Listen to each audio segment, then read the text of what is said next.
dime, en el trabajo lo infieres, lo dejas,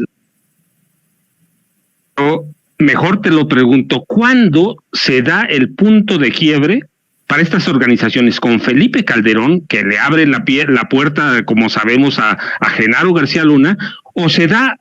al principio del sexenio de Vicente Fox, o se siembra, o se abre la puerta con Vicente Fox. ¿Cuándo es el punto de quiebre? Y empiezan esta carrera que los ha llevado, como tú dices, una dispersión que ya rompe la barrera de internacionalización. Así es, maestro Francisco, pues pienso que quien les abre la puerta de manera muy importante, pues es Vicente Fox. Por supuesto que Vicente Fox, y no porque no existieran antes, hay que recordar que si nos vamos a los antecedentes, el propio narcotráfico en México pues estuvo organizado desde un inicio prácticamente por ese viejo Estado mexicano. Hay que recordar que el primer cártel, entre comillas, moderno, que se le llamó de Guadalajara o del Pacífico, etcétera, hay que recordar que este primer cártel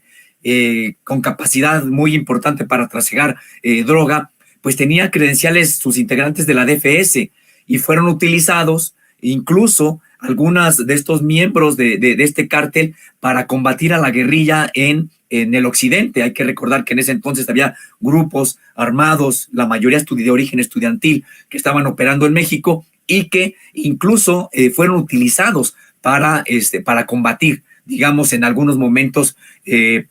a estos grupos subversivos o simple y sencillamente a grupos sociales también, aunque no tuvieran ese carácter subversivo, armado. Entonces, de entrada tenemos un antecedente primero, pero me parece que sí, la puerta queda abierta de manera más clara con Vicente Fox. Y bueno, pues ya no, ¿qué podríamos decir de Felipe Calderón? Si prácticamente él fue un personaje que armó por lo menos al cártel de Sinaloa. Se sabe de esta operación Rápido y Furioso, hemos documentado nosotros otras,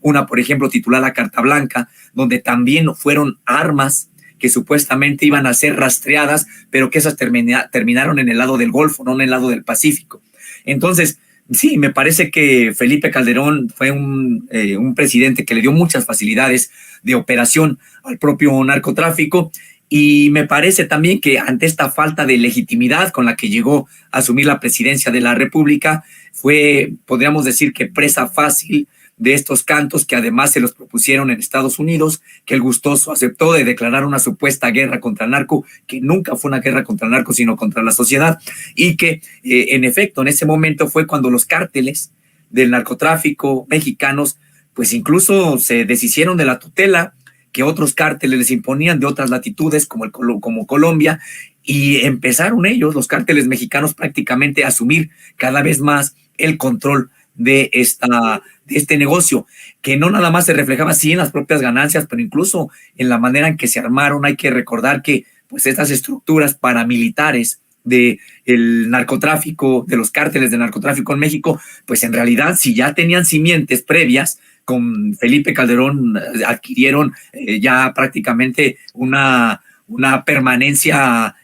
sine qua non cuando hablamos de cárteles en México. Es decir, si antes podía uno pensar que los sicarios hace tiempo eran pues personas empistoladas que a lo mejor no tenían mucha preparación, quedó muy claro que cualquier cártel en México pues empezó a tener ya este tipo de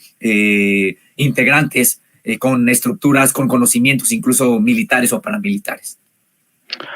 Dime una cosa, Sosimo.